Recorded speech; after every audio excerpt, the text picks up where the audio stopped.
Hello, my name is Kenny Rounds and I'm with Braver Technology, and I'd like to thank you for taking a few moments to watch this video. The point of this video is to introduce you to Braver and our support and how to contact us. We're going to go through a couple of steps on how to contact us for support, for sales, for administration. Thank you very much.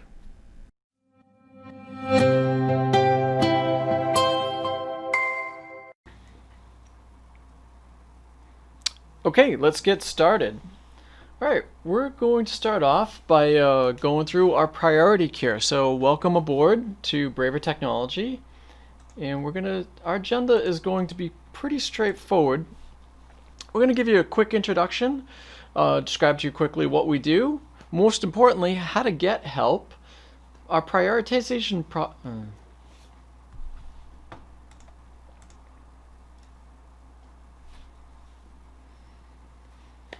Okay, and with that, let's get going. Welcome again to Braver, Level 1 Priority Support. We're going to go through a few things in our conference today.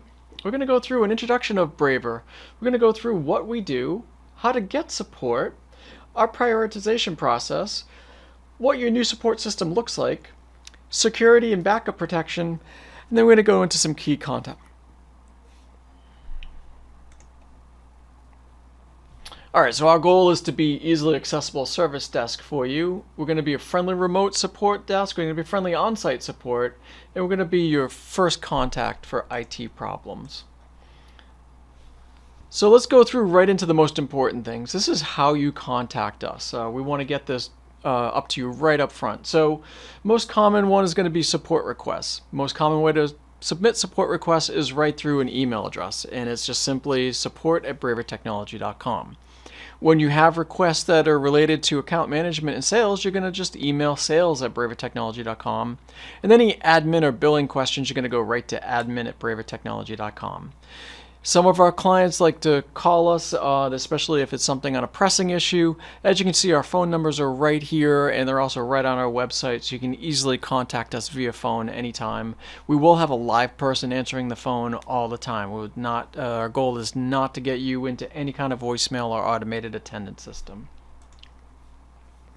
All right, we're going to reiterate the process now. So many of you are going to have a single point of contact in your office. So for process, the first thing you're going to do is contact that point of contact before you contact us. Then either that person will direct you or that person themselves will email us or contact us via phone.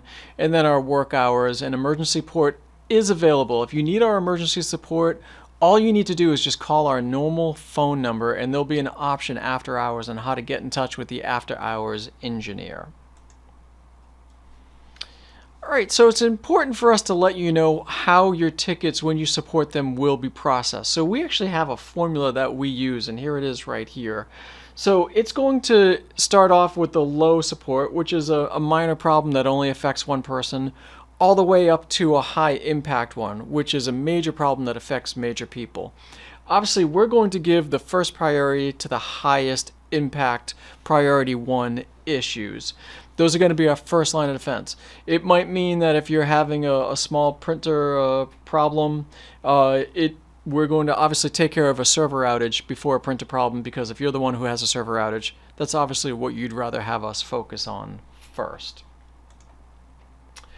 Next thing, when you submit a ticket, we have a workflow. This is just a small sample of the ticket process that you go through in our office, but basically it gives you an idea of what happens.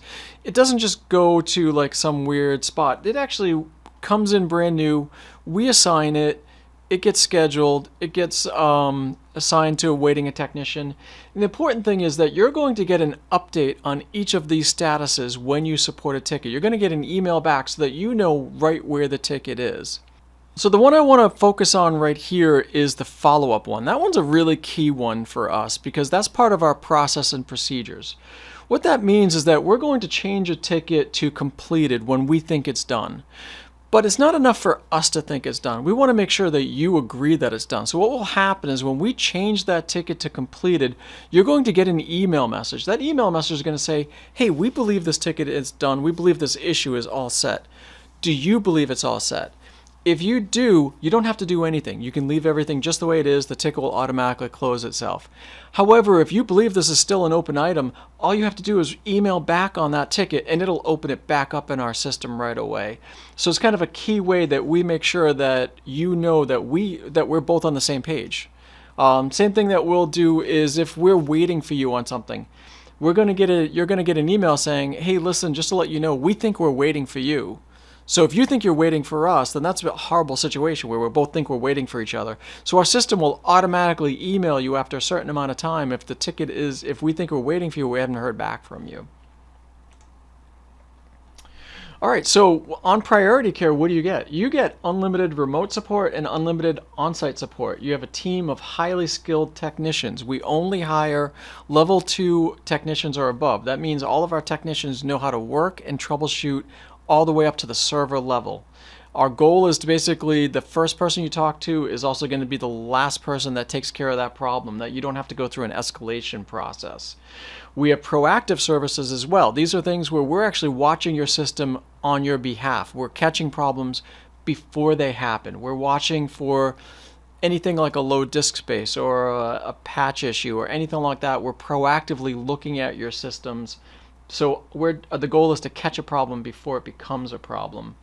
And then information management. So we're going to do regular CIO review meetings with you to keep up to date, to make sure that our goals are in alignment, that what we're doing matches what you want to do as a company. Our engineers are not tracked on how much time they spend on a ticket. So their goal is basically to make sure the problem is fixed. They go strictly on the customer satisfaction survey. That's all we care about. Are you taking good care of the clients? Most time when you track a technician, say, hey, how much time are you spending on this? What happens is they rush through and they try and close the ticket just to close it. We don't want that. We want a ticket closed when the problem is actually solved and you are happy. So basically what we're seeing is a nice close rate. The other thing is that we notice that what's going to happen is when you first come on board to us, we know there's going to be more issues than normal. We know we're inheriting some issues, and that's pretty normal. What we're going to do is work our way through those, get you to a stabilized environment so that basically you're at a level where you can now have a continuous, stable environment that you can work on. And we've removed the majority of the issues that you have. We typically will see that in a 1 to 3 months. Some sites are a little more complicated where we have to dig in and fix a little more problems than we do with the typical site. But on average, it's 1 to 3 months. When we close out a ticket, what you are going to see is a feedback survey. We use this very religiously at our office. This is our lifeblood of how we communicate with you. We want to know exactly how we're doing on every single time. We would love it if you leave a comment. We do read those all the time. They're right up on our office, so we actually see them displayed right away. And thank you very much for everybody who does leave a comment. It's awesome. But what we want to do is we want to make sure that you have a quick ability to let us know exactly how we're doing and how everything is going on your side. We're also going to monitor your backups. So basically, we are going to monitor your backups all day long. We have a live person here that just does that all day throughout the day. Backups, depending on the system that you have, is going to have anywhere from 1 to 3 backups, a backup every 1 to 3 hours throughout the day.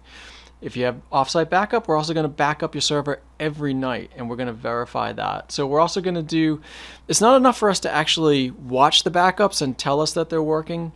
We actually go into your system and actually mount the images, and we actually do a test restore once a month. So just to get away from any kind of false positive, we want to make sure that we're actually testing those restores on a monthly basis. Kind of another step that we do that's a little bit more than typical MSPs do. The other thing we're going to do is on your offsite backups, we're actually going to spin up your entire server once a quarter. We want to make sure that we actually see that server spinning up. Again, what we're trying to avoid is a false positive on our side. The other thing we're doing is AV protection. So we're monitoring your AV real time throughout the day. Updates are all throughout the day. As soon as an update is available, it hits you right away. It's not once a week, once a day, once a month, or anything like that. It's literally as an update hits, it's going to come through, and you're going to have the latest AV protection automatically. Next thing that we're going to put in is we're going to put in a filter so that we're going to block out any known malicious websites. We're going to keep you from going to those websites in the first place. The idea is basically if this is a site that's known to be bad, we want to keep you away from it. This is the type of message that you would see when you accidentally get to one of those sites. We're also going to bring you up for a test phishing campaign. So what we're going to do is actually send you test phishing messages, and we're going to track and see how your users do with those test phishing, and then we're going to send them to an awareness training if they get into the phishing protocol. Phishing is probably the #1 security risk that you have as a company right now. This is the #1 way that bad guys are getting in, is through phishing emails, because they get through spam filtering. They're just normal email messages that are asking you to click on links and give up critical information. So this is what we want to make sure that we're testing you on a regular basis and have a user awareness training. The other thing we're going to give you is regular security scorecards. What we're doing on this is we're giving you a scorecard on your network. What have we found based on common issues that need to be resolved and need to be addressed? We're going to actually show you what those are so that we can work with you to make a roadmap to say, okay, this is what's open on your network, this is what needs to be fixed. Hopefully most of them are actually going to be free. We just need to implement them, but some of them are not. And what we're going to do is help you create a roadmap to actually put those in. We also do quarterly cybersecurity trainings. These are really important for you and your staff to watch. They're constantly updated. Every quarter as new content is added to the cybersecurity training on all the latest threats that we've seen in the marketplace and what you want your network to be protected from. This is especially important for any new employees that you have on board, to make sure that they're up to date on everything and all your security policies and prevention. #1 way of prevention is user education. Okay, for those of you on our Clean Voice program, congratulations, it's an awesome system. So you can take the phones anywhere you want. Your phone system will work anywhere, and I mean like almost anywhere that you have an internet connection, which means international too. So you can make calls to clients from your cell phone, which will actually be from your work office. You can work from home, you can work from Cancun, you can work from Ireland, you name it. It'll follow you everywhere. Voicemail to text in the email, so you can actually read your voicemail messages. You're going to have a separate training on that Clean Voice system. All right, what I want to do is reiterate one more time, because the most important part of this is how to contact us. So for support requests, you're going to go to support@bravertechnology.com. For sales and account management is going to be sales@bravertechnology.com. For admin and billing questions, it's going to be admin@bravertechnology.com. You can call any one of those phone numbers on the screen. They're all going to lead you directly to our engineers. Like I said, we are adamant that nobody goes into an automated attendant, that everybody gets talk to a live person when they call in, so that if you do have an emergency, you have a way to express that. Lastly, I want to go over some key contacts. These are all the key people that you can talk to if you have any issues that aren't addressed by the other ones. Our service manager is Mike Tagliaferri. Our sales manager is Sean Burgess. Our admin is Jessica Bork. And then if you have any other questions at any time, feel free to reach out to me directly, Kenny Rounds. All right, that's it. Thank you very much for taking the time to watch this video. We're really excited to have you on board, and welcome to Braver Technology.